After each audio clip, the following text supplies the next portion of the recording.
Welcome back to the Fixed Ops Roundtable. I'm Sarah Valentine here with Ted Ings. We are at Uber headquarters in New York City. And Ted, we've got some exciting questions for Brian and Tate today. What a rare opportunity. We have both Brian Kramer from Cars.com, Cars Commerce, and David Spisak, Disruptive Growth Solutions with us.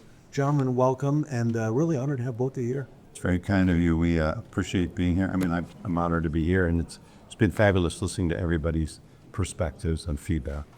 Isn't it amazing, David, the evolution of fixed, especially in the last 5 to 10 years?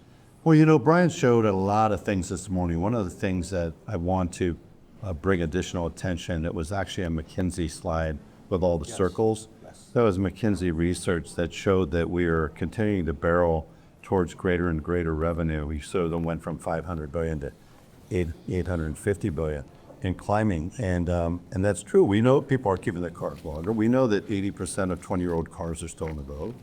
And fixed operations has a unique opportunity. And think about this. You cannot possibly quadruple the sales department. But however, you have right now 80% of parts and service revenue is being handled by independents. So we got 20%, they got 80%, even though we've got better facilities, better trade technicians, better warranties, better parts, better amenities, loaners, Wi-Fi, and everything else, but they're getting the 80%. So I'm just thrilled that more and more dealers and more variable people are starting to think, how can I start to collaborate with fixed? And Brian, I mean, you know, this is such a great place to start with service drive acquisition.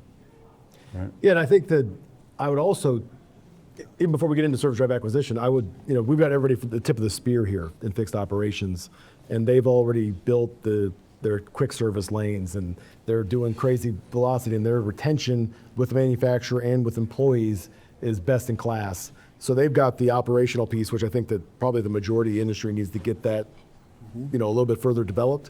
But I would challenge everybody here to really focus on driving more traffic digitally. I think that there's not enough.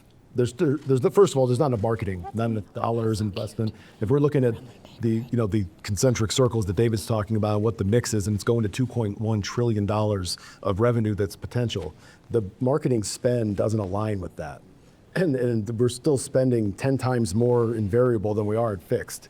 So it doesn't get the same due, even though we're retaining 73 cents on the dollar and versus 34 cents on the dollar in variable. So it doesn't add up. And I also think that there needs to be a greater awareness with the marketing departments and also with all the fixed operations directors to know how many visits am I getting on my website? What are they converting? How many appointments are we converting off those websites? And look at the same conversion funnel with the same attrition and resources as we do in sales with fixed ops. I think one of the big benefits that I get out of these meetings, David, is I end up taking a lot of notes, and I end up learning a whole lot on topics that I thought I knew a lot about, but they continue to evolve and get better. What a great comment. I could not agree with you more. I wake up every day saying that I'm a white belt. You know, both of my boys study Taekwondo. One's a black belt, one's belt away from that. And I tell them I'm a white belt every day because I wake up knowing very well how much I don't know. And every day in this, if you don't feel like that right now, more than you ever have, something's wrong. You're not paying attention. You're living in fantasy. It really, and it's a dangerous thing because, you know, if the smartest dinosaur, there's nothing to be proud of. If you're the last dinosaur to be extinct, you're still extinct. So it's time to wake up, and it's really great what you said because there's 100 takeaways just from this event today that people could go back and make actionable and instantly start moving towards a better result, and not only better for fixed, but better for their dealership because we got to get rid of the silos, Ted. We got to eliminate the silos and really leverage fixed and take advantage of the fact that they're the ones that drive retention. Fixed is also the epicenter of your culture, right? If you don't have culture in fixed, you don't have culture. If you don't have retention in fixed, you don't have retention. And if you don't have retention and fix, you don't have a service drive acquisition program worth going after. You even get that. And if that is the future, let's just say that's the hottest thing going, and all these different things that we go to, that's the hottest buzzword, but then nobody connects the dots in order to execute it. So very few do, because it requires, as I say, not molesting the service customers. Well, we got to stop right? the molesting. And it has to come to an end, but you can't go around alienating it. But everybody always says that that's what we need to do, and let's focus on 3% sales as a percentage of ROs, but nobody talks about how to get from here to there, right? And what does that look like? And if you're in a 3,000 repair order store, it looks like 15% of those vehicles should be appraised face-to-face, and you can do some more automation, and then 20% of those should close. But that's not an easy thing. And if you don't have, I see it every day across the country, more often than not, where the service manager wasn't included in the decision, the controller wasn't included for same-day check process, and everybody's not aligned on what it is, because it's a whole dealership initiative. It's not just a sales effort that we're going to insert and impose on the service department. Everybody's got to be bought in to understand why those people are there, and they need to be part of the team. Well, gentlemen, go ahead, David. Can I just say 30 seconds? Just, can today be the last day that we're surprised by things that are obvious?